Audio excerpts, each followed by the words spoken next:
What a privilege it is to have him here with us today, Matt. Thank you very much for coming. Now we've a lot of guys here are real experts on the Hoffman brand, Hoffman bikes, but there's no bigger expert himself than Matt here. So we're going to do a bit of swapping around with the microphone so that he can speak to you more than me, of course. This year is the 25th anniversary of Hoffman bikes. Happy birthday! 25 years this year. So there's a few things that we like to ask. And then what we'll do is put it out to you guys, and we'll get some questions in because I'm sure there's some stuff that you'd like to ask Matt himself. But Matt, thank you for coming. And how's it been so far?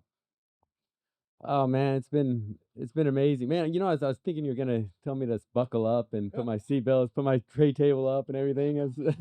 But yeah, by the way, he's a pilot. That's why. All right, so yeah, no, man, this has been amazing. I mean, it's great to just see such passionate people about BMX and about the evolution of bikes um, it's just one love here, so it's just, I really feel special to be a part of this. So thank you. Brilliant. Good start. Um, a lot of you guys are experts, but we have to go right back to the beginning. And Matt, just where did it begin? What was the first thing that happened that triggered you on this path, on this incredible journey that we have all watched and enjoyed? I mean, it's real simple. It was I made hopping bikes out of necessity because I uh, I was riding other bikes and my riding was evolving, and then I started getting these ideas about that it was limitless and you could go as big as you wanted. You just have to like figure out the physics and make it happen. And so I started the journey of doing the big ramp, and when I started doing the big ramp, I started seeing forks that were snapping off, and I just like I realized that I'm kind of signing a death warrant if I don't figure out a bike I can trust my life with what I put under my feet. And so that's how Hoffman Bikes came. It was just like doing the one piece machine steer tube, making uh, you know, half-inch axles instead of 3/8 axles, just a lot of things that are kind of standard on bikes now, but it was just, uh, I kind of made these because I was seeing friends breaking their necks with their forks snapping and with the two-piece steers, um, no one could keep their axles straight. So, so I was just like, well, we gotta kind of re-engineer these bikes for the current state of riding, and so really that's how it happened. Is just I couldn't. It was at a time that my sponsor was kind of uh, changing directions, and so I just was. So I thought, I got to make my own bike if I want to ride this way, and that's what happened. So that's pretty much it. How it started off. It's brilliant. So Hoffman Bikes at the very beginning, it served a purpose to get you on your journey, and we shared in that. There can't be anybody who's not seen the birth of Big Air, and maybe the younger guys, maybe not. Okay, so in Matt's mission to get higher and higher altitude, there are easier ways of getting higher altitude, by the way. Um, maybe this kind of. So that was the mission, and we all saw this progress all the way through. What was the very first? I mean, you talked about the forks and the steer. What was the first Hoffman bike in its real true form? Well, the first time I decided that I needed to build a bike. I just kind of looked at the masters that came before me and some of and I met with them. So really, the first meeting I had was with Lynn Caston, because you don't really think that there's someone that invented the crossbar for handlebars or tubular forks, and there is, and that was Lynn Caston. And so I was like, I'm gonna go talk with him and just who also started Redline um, and just kind of learn about bikes and figure out like what's the best thing to make the best bike. So he made my first prototypes. He made like four of them, or five of them, I think, because I had one for me, one for Steve Swope, one for Dave Mera, one for Rick Thorne, and one for Psycho. Um, and uh, and then I was gonna have him manufacture them, but they were a little bit more expensive, and he just opened up a factory in Mexico, and so I thought that would be weird to have pay more and have it from Mexico. So I was like, so I thought I'd talk to another master, and that was Mike Devitt with SE Racing, and I also had this idea when I originally thought of building a bike. I was studying on just different materials and said 4130, and I saw these bikes being made out of magnesium, and you could just get enough magnesium from salt water, and you could and but I had to make a mold for this. So I designed this bike that was all like really sleek and looked clean, that I was just going to injection mold. But then I was told that the injection mold was going to cost 240 grand, and so that window, I mean that idea went right out the window. So that's kind of I think what made me want to integrate the seat post and make it just look all sleek, because my first idea or vision for this bike was a molded bike. Um, but then I started talking with Mike Devitt, and of course I was into the PK Ripper and the aluminum bike, so I was just kind of trying to study on if I really wanted to make this out of 4130 or if I want to do a different material. And so after, of course, that's the best thing to make it out of was 4130, because I loved aluminum, but it did fatigue after a while and you start cracking. So and that was basically my only mission, was to make a bike that was indestructible, that I could, there's no way it would break. And um and so yeah, that was, I think, did I answer your question? Yeah, absolutely, absolutely brilliant. I mean, this was a journey that took you forward to experiment as well. So I does anybody here remember the weed eater? Anybody? Anybody remember what that is? So what was that? So, so what happened in this quest for altitude, the quest for big air? Matt tried to modify, and you did some incredible prototypes and some strange things. So we had a couple of guys say, "Well, we'd like to know, this is in the pre-internet area, how you actually got how would you get that together? I mean, who would build such a thing for you? And actually, just for the benefit of everybody, what was the weed eater, and how did it come about?" I guess that's the beauty of living where I live out in the middle of nowhere, is people don't ask questions, they aren't that concerned, and they're just as mental as I am. So I mean, I wanted to just roll in. I wanted to ride a half pipe on a big air half pipe, but so I built this ramp, but I didn't really figure out that I couldn't really pump the ramp and generate inertia through riding it. So I built this ramp by myself in the winter. I remember being on like it was a 40. It was really 46, but I like to say 43 foot rolling, and I was up on. I remember being up on the very top, putting in one of the last pieces of plywood, screwing it in. It was like past midnight, like I said, before cell phones and stuff. So I'm up there by myself, freezing cold, putting it in, and I had all these like little pieces of wood so I could walk up this big tall roll-in. And then as I'm doing it, it's a little windy, and the big piece of plywood kind of fell over like this, and then fell down the roll-in and just went dun dun dun, and knocked all my pieces of 2x4s off. Like it broke them all off. So I'm up on 46 feet in on this rickety platform, going, how am I going to get down? Because I was noticing also where all I screwed it in, and where they broke off, all the screws were sticking out of the wood. So if I slid down, I just cheese grate myself. And so I'm just like, oh man. So after kind of contemplating it for a little while, and beginning to freeze, I was just like, I guess I got to slide down. And luckily, I had enough thick clothes on that I did get caught, and it ripped up my clothes, but didn't rip up my body. And then I was safe. So I just remember that in the quest of, of big air. Um, but then yeah, so then I finished the ramp. I rolled in on it, did like maybe about 15 18 feet I could get out if I pumped it hard enough on the first wall, but then it slowed down the second wall and slowed down the third wall, and then I'm just like I could barely pop out. So I was just like, oh man, forgot it. I didn't think about that. So I was like, okay, I need a motor. um and and I couldn't really, the only motor I could get to fit was a weed eater motor, but it I had to, well, first, I'm a bike rider, so I don't really know anything about motors.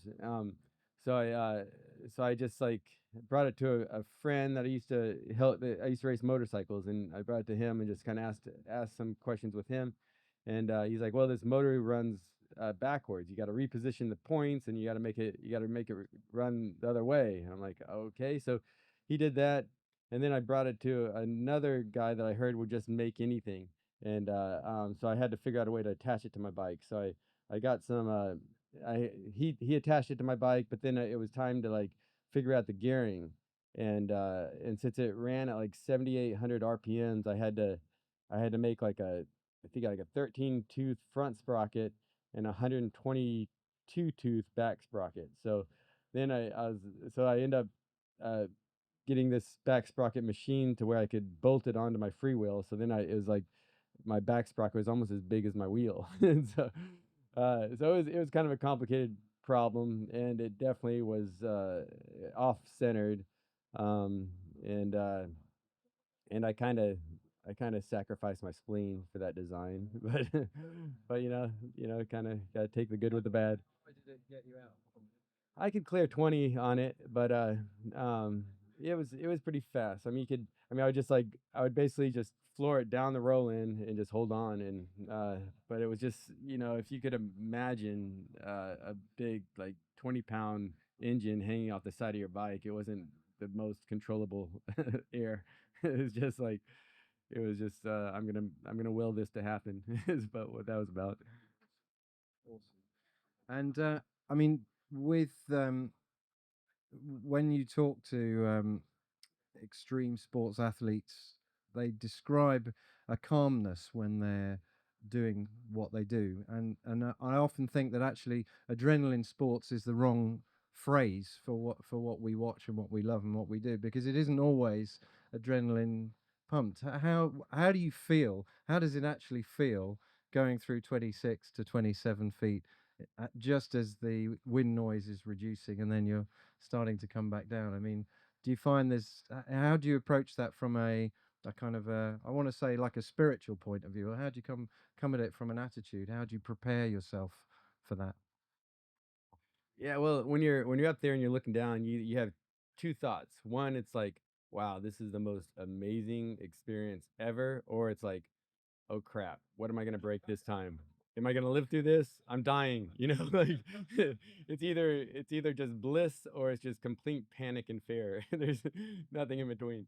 But but when it is bliss and you look down, you're in control. It's like everything slows down, and everybody knows it because it's BMX. It's whenever just that moment matters, that time, and really those big ramps are all mental. I mean, because if I can still ride them, my body's been beat down so much, and it kind of it's it's doesn't work very well anymore.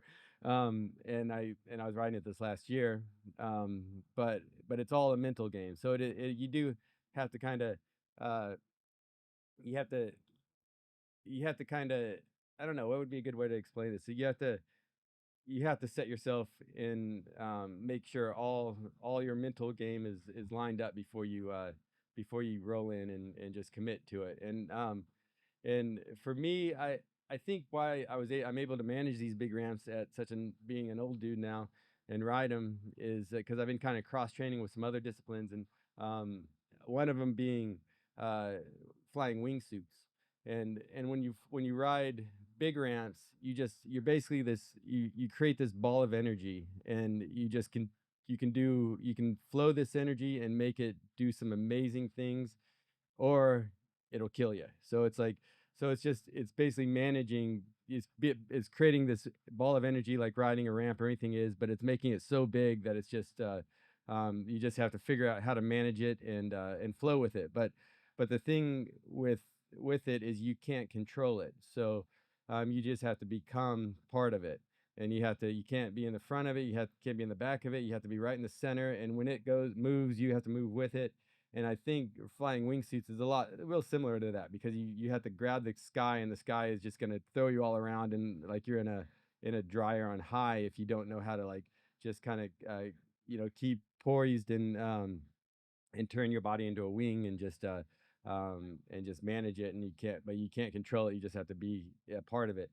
And so I think whenever I was riding the big ramp, and I was going like I think I was at Woodward earlier last year, and it was at the old school reunion, similar to this, where it's just a lot of the greats come out and celebrate BMX and the history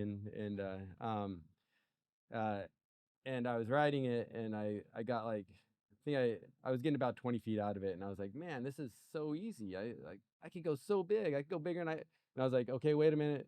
I've been thinking that a lot, like when I'm riding, and then I forget my body doesn't keep up with my mind all the time, and I've been in the hospital a lot, and I need to stop going to the ER.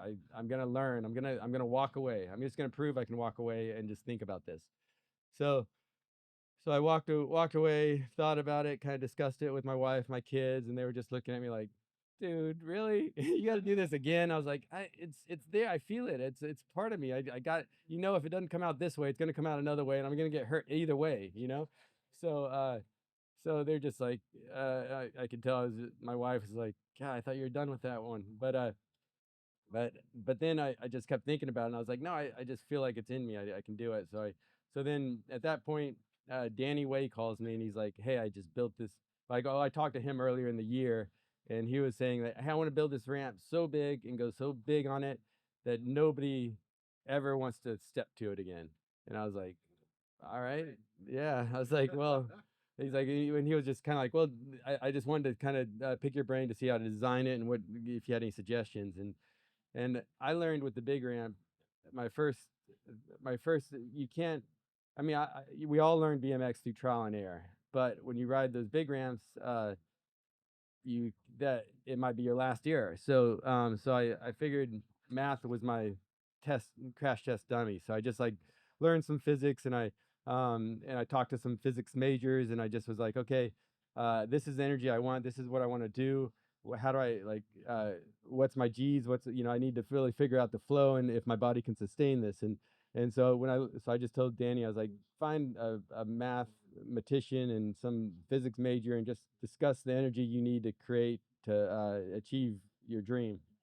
And so he did, and he came up with this elliptical tranny that was 30 feet tall and that aired into a 40-foot deep like step down tranny. And then he built this big extension that was 8 feet above the vert that was kicked back 8 inches because he kind of had a phobia of casing because he had done that a few times and broke his ankles. Um and so but the elliptical tranny, whenever you ride vert ramps, it gets really you got that rhythm to where you got high G's in the center, but you're really light and fingertippy at the top. And especially with big ramps, it's like really like you do this and you're flying to the flat bottom. And with a skateboard, you want to like pop your tail off the top and get a little bit of an ollie to keep the board on your feet. And Danny couldn't really do that because it would just throw him to the flat bottom. So what this making it elliptical did was it kind of equated your G's going up, and it kind of felt like just a tone to where it wasn't really a rhythm. It took the rhythm out of the ramp. It was like just a compression you start feeling, and then the ramp starts coming at you when you start getting lighter. So it keeps that compression about the same, and then you just try to neutralize it off the top and give it a little pop. Um, and so I mean, it was interesting because it was a little bit. I liked it because you couldn't really, whenever you miss the rhythm and you're dead sailoring, you're just like, it's a long it's a long crash whenever you're on a big ramp. So you whenever you mess up, you're like, oh, this one. You got a long time to think about your life, and I was, yeah. So it kind of took that out. I didn't have to like accept. I didn't have to deal with that, um, but what was kind of strange about it, I didn't really. I kind of stayed on the one side of it that was like 30 feet wide, I think. But once you get up to about 30, that starts becoming really narrow. Um, but I didn't really like to jump over to the other ramp because I like to look down and be like, whoa, I am high. This is I like to trip out. I mean, I do it for the view. Like, I mean, that's why I skydive, base jump, paraglide. Like, I mean, I like looking at things from the sky. Um, and that big extension kind of ruined my view. So I was like, I'm gonna just stay over here. Plus, it was kind of a different game than what Danny was playing. I didn't want to like be on like trying to chase the same goal or whatever. But when I landed kind of low, at one air, and I think it kind of surprised me because I just like next thing I know, someone's waking me up. I looked down and my arms broke, and I was like, ah. But I think it's because when you land lower, those G's are higher because the tranny is fatter, and so my body just got kind of I couldn't keep up with it because I've had 4 rotator cuff operations and my collarbones don't even attach anymore, and so my body was just kind of over it, and uh and then yeah, so I just kind of woke up and saw my shoulder was broke, but luckily I think either this last crash I hit the side of my head that that made me not hurt, or my body's just over giving me pain signals because I was like, I don't even hurt, I didn't feel any pain the whole time. So, and then I like I got back, took my bike apart, drove car to the airport, got my bags checked in, got home, went straight to the hospital. Well, I called my doctor. He's like, go straight to the ER and just get it checked out. Went to the ER, got it checked out. He's like, yeah, I'm doing surgery tomorrow. I put you on the end of the schedule. So I woke up, went in, got it. He put me back together, and it's like 2 days later, it never happened. Yeah, so it was the most efficient injury I've ever had. So it was cool. Anyway, what were we talking about? And just Matt, you are being modest, but within this company, we can talk about it. So, what was the height? What did you get to on Danny's ramp? Uh, yeah, I mean it was difficult to really measure because I was kind of just trying to push myself as hard as I could go, and I was just doing it. I was lucky because I didn't have to.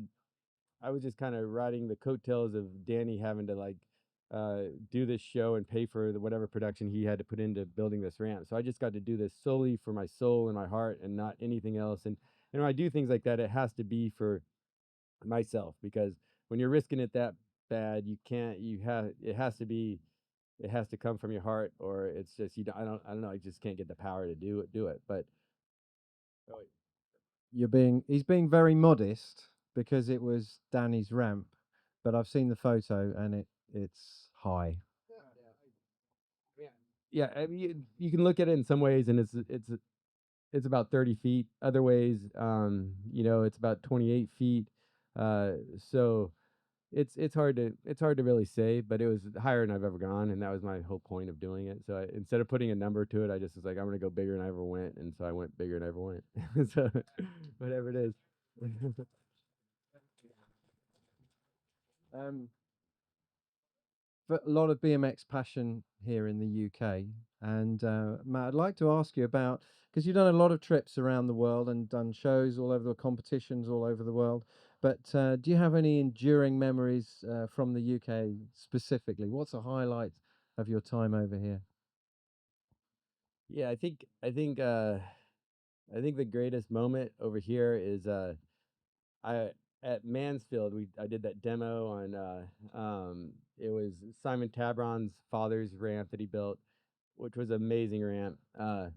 But it was like the first time that a Make-A-Wish kid wish was to see me ride, and so he came and was watching the show, and so I was like, I remember right before the show. I mean, I never do this, but I actually looked in the mirror and I was like, all right, you're giving everything you have today, um, and so like I gave everything I had, and whenever you accept that, you're like, I'm not walking away today, is what I'm saying. And so I'm like, okay, uh, like I'm taking it. So we'll see what I can get done before I get wheeled out. And but then I end up pulling that flare for my first time, and you can if you guys have seen that, I rode off the side of the ramp, and the reason why is I rode off straight and I went to look for the Make a Wish kid and I gave him my bike. And I said, "Hey man, that was for you." And that was I still Matthew Jarvis was his name. I still remember his name. Yeah. Absolutely, absolutely fantastic. Yes, absolutely deserves a round of applause. So we got a couple of just quick fires, and then we'll hand it across to the guys. Um, some of the naming SD4. Where did SD4 come from? What is the SD4? Yeah, I think that was. I mean, I remember talking about that the other day, and I think it was Sugar Daddy because I did the Big Daddy, and then I was like, well, I want to do like a more affordable bike for people with kind of the same geometry, but um, and make a complete bike out of it. So it's kind of like it was the egg, but the egg when I did like the egg, of course, you got the condor and then you got the egg, but also it was the first bike I made overseas, and so I thought, uh, yeah, I don't know. There's so like my mind at that point on that big ramp, I was kind of ready to go to the next level with it anyway, and so I think, and I got injured, so it was kind of good because I like a lot of my injuries probably saved my life. Um, because I was thinking, 'cause I was getting into base jumping a lot too, and so I thought, man, what if I could hit a 100-foot tall ramp at 100 miles an hour and go 100 feet above it, and then base jump from the peak? God, that'd be the raddest ride ever, you know? So I'm like, I'm building it, and I was like, yeah, let's figure this out. And he's like, dude, you can't go 100 miles an hour with my hubs because you're gonna burn up the bearings. And I'm like, all right, well, figure out a new bearing. Let's do this. You're the wizard, you know, like come on. So, and then I got hurt, and I was like, I had to kind of figure out another game, which I guess I'm glad I got hurt. Awesome. Great question. Next, anybody there? Yeah, Ian. What's your favourite trick that you've always done and why? The question was, what's Matt's favorite? Uh, I think my favorite trick is just to go high and just get a good view and just like just do a big flatty. But I love Indian airs too, because that's like it's like a motion. It's like they're like how you do it in Indian air to really do it right is you have to be vertical, but you can't really. It's all this like uh, this kinetic energy that you just like you go up and you're going into fakie and then you twist your body, but when your body's finished twisting, then it twists your bike back around, and so it's kind of like it's like you have to think of it in steps, and you can't think of like doing an aerial. You have to almost think about doing a fakie and just kind of doing vertical and let that with that extension bring your front end around, and then so that's kind of always that's an interesting one to figure out. But I like can look backs too, just because it's like it just you kind of tie yourself in a knot in the air. Um, I like uh, I like peacock ears because that was just we grab your front pegs and do a no footer or do a nothing, and grab your front pegs. Um, but I always wanted to do a Superman like that, but I never did. But yeah, I guess that's and then big 540s. I love big 540s, like invert fives, no hand fives. Um, yeah, I think that's probably my top of the list. Yeah.